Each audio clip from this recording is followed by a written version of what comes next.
Okay. तो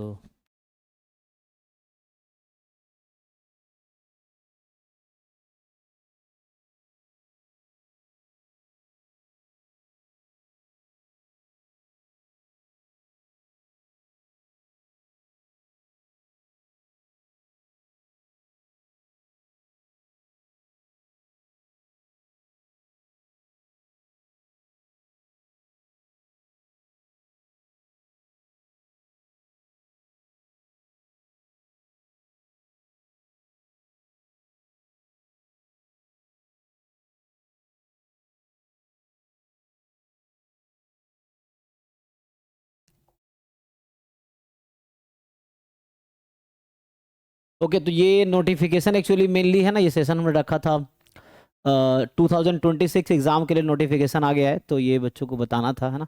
और बाद में ये यूट्यूब पे भी अपलोड होगा वीडियो।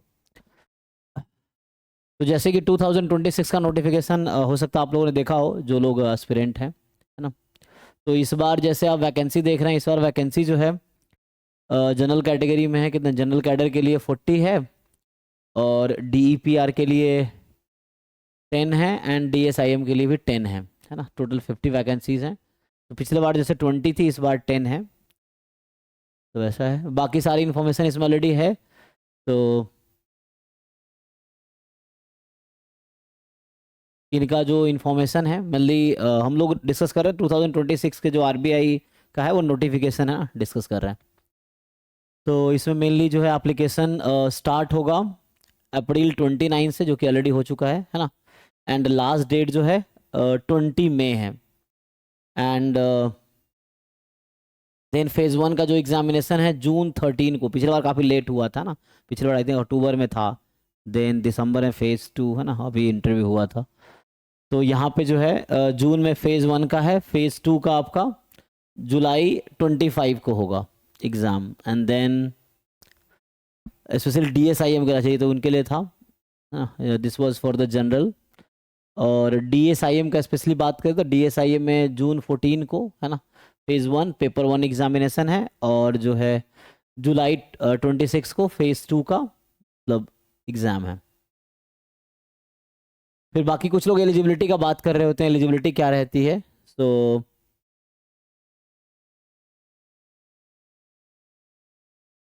ठीक है, तो अगर आप एलिजिबिलिटी देखेंगे इसमें ऑलरेडी है ना, सारी चीज़ें हैं डिटेल में लिखी हुई। तो ये तो बेसिक नेशनलिटी का एलिजिबिलिटी हो गया। एंड के बाद एज लिमिट, तो यहाँ एज लिमिट जो है एज ऑन अप्रैल 2026 है ना। तो इसके लिए जो आपका एज लिमिट बता रखा है, तो मिनिमम क्या है, स्टूडेंट का 21 ईयर होना चाहिए, must not have attained age of 30। तो मेनली अप्रैल 1 2026 तक 21 और 30 के बीच का होना चाहिए, है ना। ये एज लिमिट की बात कर रहे हैं हम लोग। तो मतलब ये है कि, है ना, he or she must not have earlier than April 2 1996 और नॉट लेटर देन अप्रैल 1 2005। तो ये डेट ऑफ बर्थ इस बच्चे का इस बीच में होने चाहिए, वही अप्लाई कर सकते हैं, है ना। अप्रैल 2 1996 और अप्रैल 1 2005 इस बीच का होना चाहिए। देन अपर एज लिमिट में रिलैक्सेशन क्या है, तो ये आपका लिखा हुआ है, up to maximum of 5 year for candidate belonging to a scheduled caste और शेड्यूल्ड ट्राइब। SC ST के लिए 5 साल का एज रिलैक्सेशन है, if posts are reserved for them, and up to maximum of 3 year in case of candidates belonging to other backward class. OBC category के लिए 3 year का age relaxation है ना। जनरली इनका 21 to 30 का एज लिमिट है, and 3 year OBC के लिए रिलैक्सेशन है, और SC ST के लिए 5 ईयर का। तो सब डिटेल में आप ऑलरेडी डाउनलोड कर सकते हैं ऑनलाइन, है ना, ये मिल जाएगा आपको नोटिफिकेशन, तो उसको आप डाउनलोड कर सकते हैं। तो जो मेन मेन पॉइंट है मैं बता देता हूँ, बाकी मन में कुछ क्वेरी होगा तो आप लोग पूछ सकते हैं। तो अब ये एजुकेशन क्वालिफिकेशन का अक्सर बच्चों को मन में डाउट रहता है कि कौन से बच्चे एलिजिबल है ना। तो एजुकेशन क्वालिफिकेशन अगर आप देखोगे तो मेनली हम लोग DSIM की बात करते हैं ना, क्योंकि तो 3 अलग अलग कैटेगरी, एक जनरल की है, फिर DEPR है, और DSIM है। तो अगर हम DSI की बात करें ना, तो ये जनरल के लिए है, और ये आपका DEPR के लिए, और ये आएगा DS। मेनली DSIM के लिए क्या है, तो ऑफिसर्स इन ग्रेड B, है ना, DSIM के लिए। तो इसकी जो इसेंशियल एलिजिबिलिटी है जो कि कंपलसरी है, that is masters degree with a minimum 55% marks in aggregate for all semester or years or an equivalent grade या CGPA in statistics और मैथमेटिक्स, ठीक है ना। तो आपका मास्टर डिग्री या तो स्टैटिस्टिक्स में हो या मैथमेटिक्स में हो, मैथमेटिकल स्टैटिस्टिक्स में या अप्लाइड स्टैटिस्टिक्स में, या क्वांटिटेटिव इकोनॉमिक्स हो या इकोनोमेट्रिक्स हो, है ना, इन्फॉर्मेटिक्स और any other related branches of these areas, है ना, रिलेटेड ब्रांच भी फ्रॉम रिकॉग्नाइज इंडियन और foreign university institute approved recognise by university, मतलब गवर्नमेंट और UGC AICTE। तो एक तो ये हो गया मास्टर। दूसरा ये है master degree with 55 marks in the aggregate for all semester or years और एन इक्विवेलेंट ग्रेड या CGPA in data science, artificial intelligence, machine learning, big data analytics or any other related branches of these areas from a recognised Indian और foreign university institute approved recognised by government.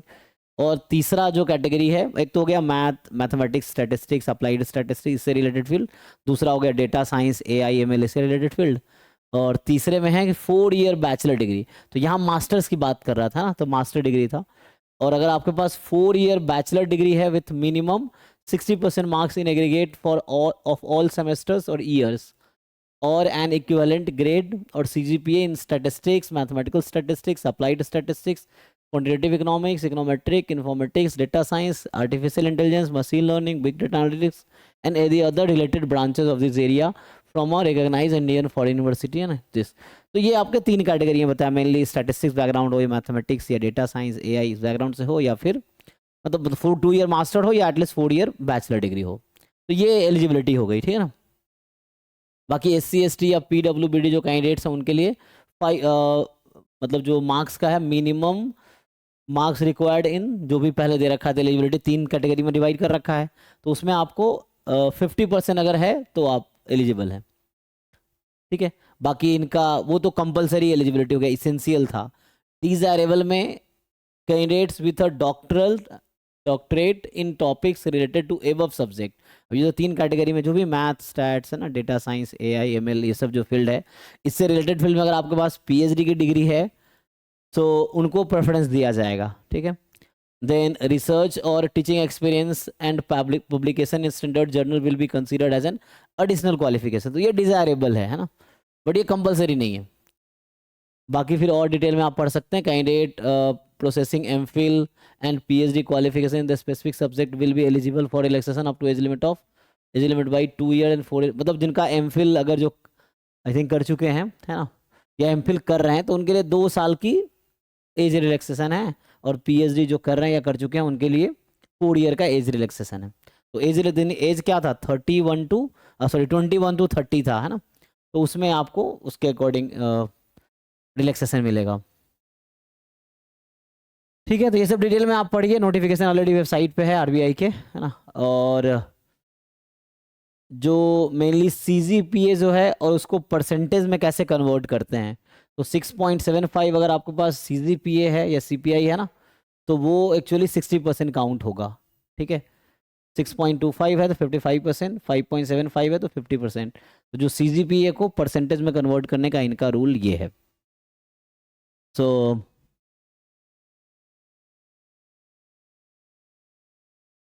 बाकी attempts का क्या है, तो number of candidate belonging to general category EWS who have already appeared 6 times for phase 1 examination for this post in the past are not eligible to apply. मतलब जो general candidate है 6 time apply कर सकता है, उससे ज़्यादा नहीं।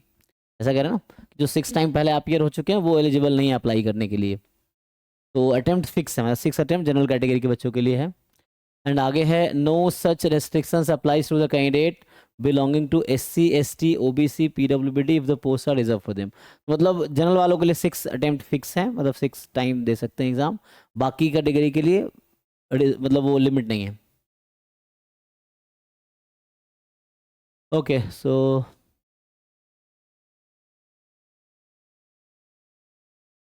I think ये जरूरत नहीं है सब चीज़ों की, है ना। इससे रिलेटेड कोई किसी को कंफ्यूजन हो तो आप चैट में पूछ सकते हो या अनम्यूट करके भी पूछ सकते हो, ठीक है।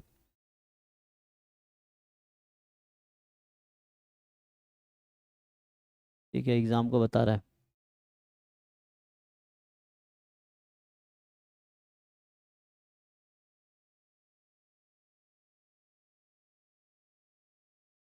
ठीक है, तो ये कह रहा है कि अप्लाई करने से पहले आप चेक कर लो आप एलिजिबल हो कि नहीं, है ना, ये कहना चाह रहे हैं। तो हम्म,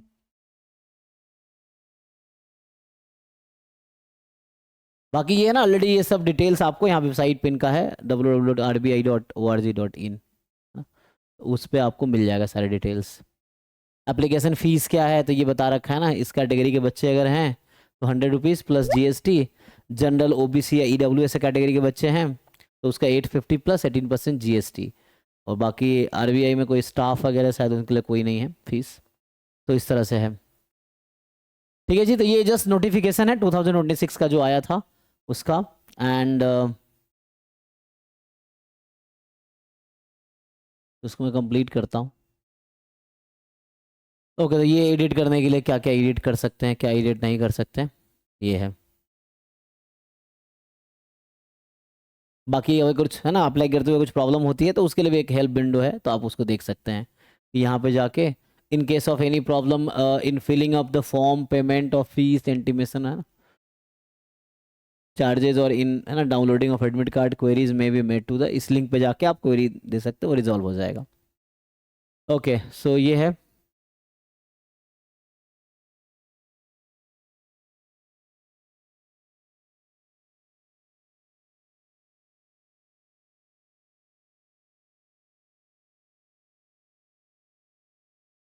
तो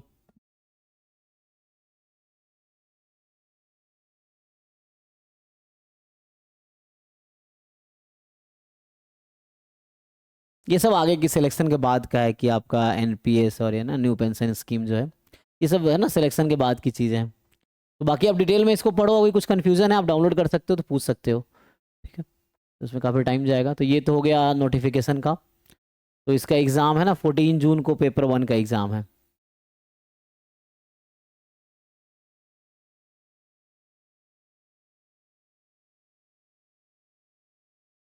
है ना, ये कैसे अप्लाई करना है ये सब बता रहे हैं इसमें। अब इसके बाद हाँ scheme of selection and syllabus. तो मेरी हम डीएसआईएम की बात करते हैं, हाँ, इसको हटाओ।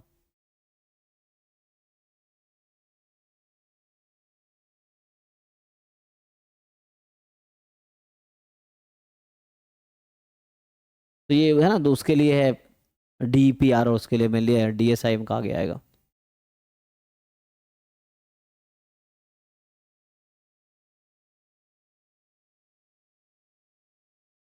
ये भी डीपीआर के लिए ना, डीपीआर एंड डीएसआईएम, ओके।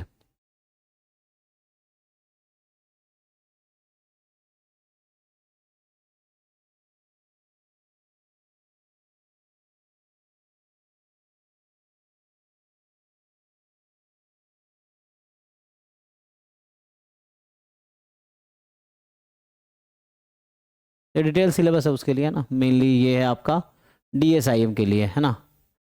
सो जो डीएसआईएम का पेपर पैटर्न इस बार का है, selection will be through online slash written examination and interview. There are 3 paper for the examination. Paper 1 जो कि ऑब्जेक्टिव टाइप होगा, स्टैटिस्टिक्स पे बेस्ड होगा, to be held on June 14, 2026। And paper 2 and 3 जो आपका होगा, तो पेपर 2 में सब्जेक्टिव स्टैटिस्टिक्स पे होंगे, पेपर 3 आपका इंग्लिश का है। तो 2 और 3 का जो एग्जामिनेशन है जुलाई 26, 2026 को है। ठीक है, एंड तो ये आपका तीनों पेपर है, ये कितना टाइम मिलेगा और कितने मार्क्स का है, तो ये आपका एग्ज़ाम का है।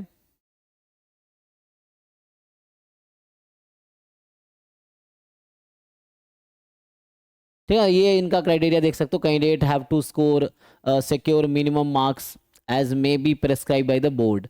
Candidate who secure minimum aggregate marks in paper 1 as prescribed will be shortlisted for paper 2 and 3 of the examination based on the aggregate marks obtained in phase paper 1, and minimum aggregate cutoff marks for being shortlisted for paper 2 and 3 of the examination will be decided by the board of, है ना, board in related to the number of vacancies। तो ये बाद में decide होगा, तो मतलब आपको पेपर 1 के लिए कट ऑफ क्लियर होगा तो पेपर 2 में आप है ना अपीयर हो सकते हैं 2 और 3 में। And roll number of the candidate shortlisted for phase 2 and 3 examination will be published on RBI website in due time after paper 1 examination। ठीक है, उसके बाद पेपर 2 और 3 में क्या है, तो बताया से बताया पेपर 2 और 3 होगा जुलाई 2026 को, only for the candidate who are shortlisted on the basis of results of paper 1। ठीक है, paper 2 and 3 examination will be in shift, candidates are required to appear for all the paper in all the shifts. A single admit card will be issued for both the shift, and timetable for paper 2 and 3 will be intimated to the candidates concerned along with the admit card for paper 2 and 3। ठीक है, तो इधर language Hindi या English हो सकता है। उसके बाद number of candidates to be called for interview. फिर आप अगर पेपर 2 और 3 क्लियर करते हैं तो उसके अकॉर्डिंग आपको है ना इंटरव्यू के लिए क्या बता रहे हैं कि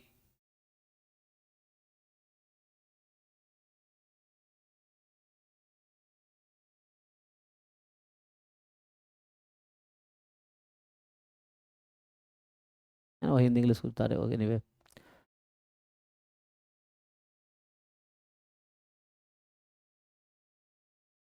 तो ठीक है, इंटरव्यू बुलाया जाएगा, डिसाइड बाय कितने कैंडिडेट को बुलाए जाएंगे इंटरव्यू बोर्ड डिसाइड करेगी। Then final selection will be on the basis of performance in the online, जो कि आपका पेपर 1, 2, 3 ऑनलाइन या जो भी रिटर्न टेस्ट जो भी होगा, तो रिटर्न एग्जामिनेशन पेपर 1, 2, 3 का होगा। एंड इंटरव्यू टेकन टुगेदर, तो पेपर 1, 2, 3 और इंटरव्यू एक साथ काउंट होगा। Interview will be of 75 marks, तो पेपर 1, 2, 3 100 मार्क्स का हो गया और 75 मार्क्स का आपका इंटरव्यू, तो 375 मार्क्स के बेस पे सिलेक्शन होगा।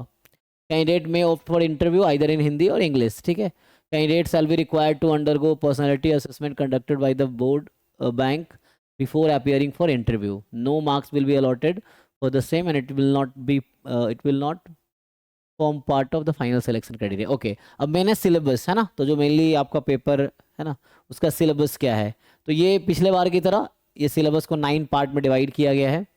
तो जैसे पहले पार्ट में है theory of probability, probability distribution, sampling theory. Then 2 में है linear model and economic statistics. Then 3rd में है statistical inference, estimation, testing hypothesis, non parametric test. Then 4th है स्टोकेस्टिक प्रोसेसेस। 5th है आपका मल्टीवेरिएट एनालिसिस।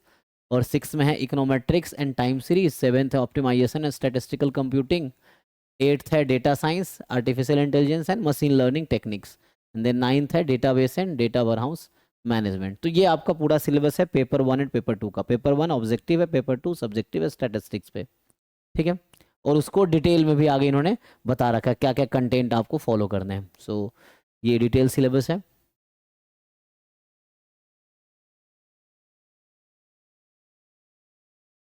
ओके, जो paper 3 English का होगा तो उसमें क्या है, the paper on English shall be formed in a manner to assess the writing skill including expression and understanding of topic. तो मेनली है ना, जैसे प्रेसिस राइटिंग हो गया या आपको पैराग्राफ दे रखा उसके अकॉर्डिंग क्वेश्चंस पूछे जाते हैं।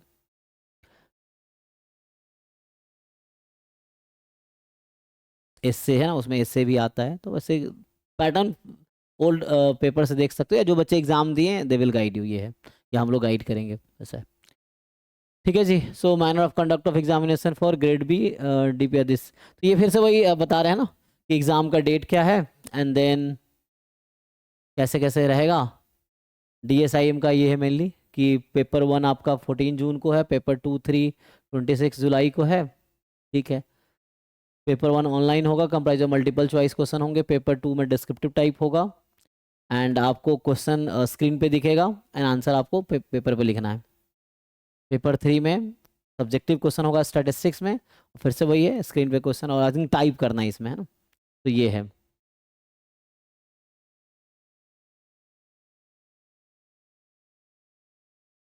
अब ये कुछ है ना अपेंडिक्स आपको दे रखा है उसके लिए यू कैन सी। बाकी ये आपका डिफरेंट जो इनका आई थिंक सेंटर है, 1 centre to be chosen from the given list. तो ये एग्ज़ाम सेंटर्स हैं आरबीआई के, जो डीएसआईएम के एग्ज़ाम होंगे ये एग्ज़ाम सेंटर्स हैं। तो आप अपने अकॉर्डिंग जो भी आपका प्रेफरेबल है उसके अकॉर्डिंग चूज़ कर सकते हो। फिर ये एक परफॉर्मा दे रखा है कि ओबीसी सर्टिफिकेट कैसा होना चाहिए, ऐसा कुछ ना, form for the certificate to produce by the other backward class. हाँ, ओबीसी का एक फॉर्मेट दे रखा है। देन इनकम असेट्स है ना, certificate to be produce by the economic weaker section. Okay, EWS के लिए आई थिंक है ना, ये है। तो सर जो बच्चे फर्स्ट टाइम एग्जाम दे रहे हैं तो वो हम्म 40 डेज में कैसे टारगेट करें, मेजर यही क्वेरीज है। ओके। तो ये जो दूसरा हमारे पास है, ये तो नोटिफिकेशन हमने एक्सप्लेन कर दिया एक। तो सेकेंड वाला जो है ये, तो इसका जो है कैसे प्रिपेयर करना है ना, तो ये बस एक प्रेजेंट कर देता हूँ, फिर देखते हैं आगे डिस्कस करते हैं।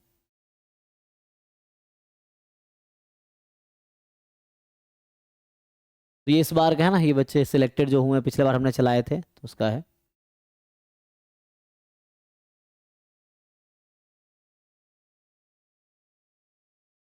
आई थिंक ये नोटिफिकेशन से ही है ना लिया गया है ये सब चीज़ें, मुझे ऐसा लग रहा है। तो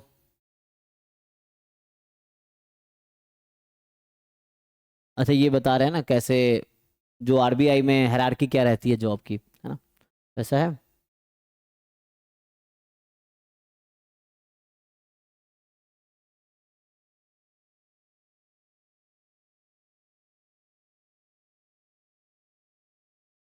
और इसमें डीएसआईएम का जॉब है ना, जो सैलरी है 1.5 lakh per annum plus HRA आपको है ना मिलेगा, ये है।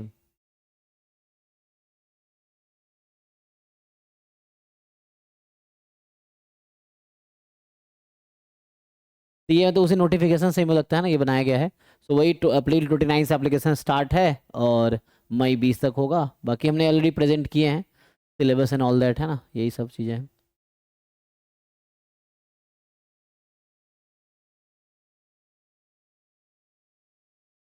तो ये क्लास है ना, लेक्चर प्लान है ऑलरेडी, है ना। सो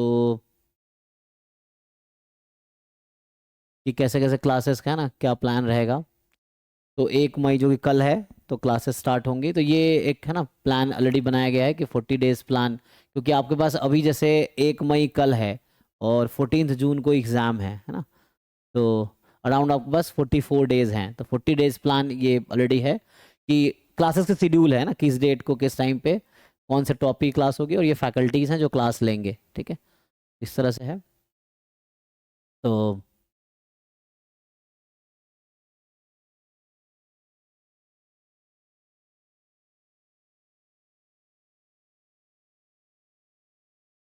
ठीक है, तो ये प्लान एक्चुअली है ऑलरेडी क्लासेस का। तो इसमें आपको सिलेबस एक बार है ना ओवरव्यू मिल जाएगा पूरा सिलेबस का।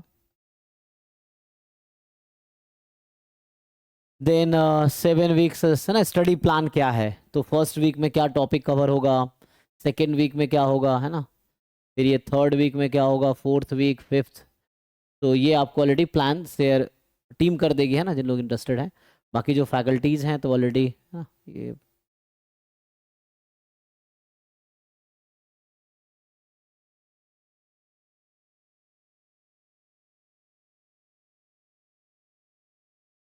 दैट्स ऑल आई थिंक, है ना। तो यही है। तो मेनली इसमें अब जो क्वेरीज हैं जिनको कुछ पूछिए, बाकी तो है ना ये प्लान है एक्चुअली, मेनली आपने देखा होगा। तो ये टीचिंग प्लान है, इसमें कैसे क्या रहेगा।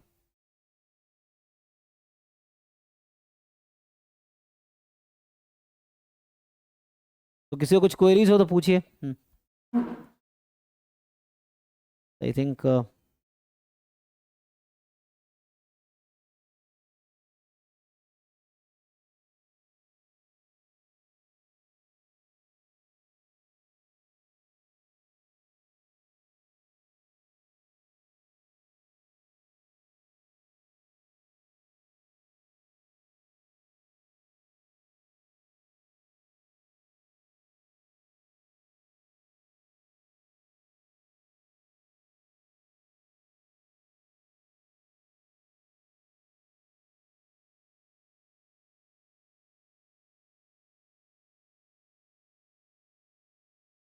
ठीक है। तो मेनली मैंने ना नोटिफिकेशन और ये बता दिया है ऑलरेडी कैसे मेनली तो आपको सिलेबस कंप्लीट करने, जो बच्चे प्रिपेयर कर रहे हैं, सो यू फोकस ऑन है ना प्रिपेयरिंग सिलेबस, अच्छे से प्रिपेयर करो।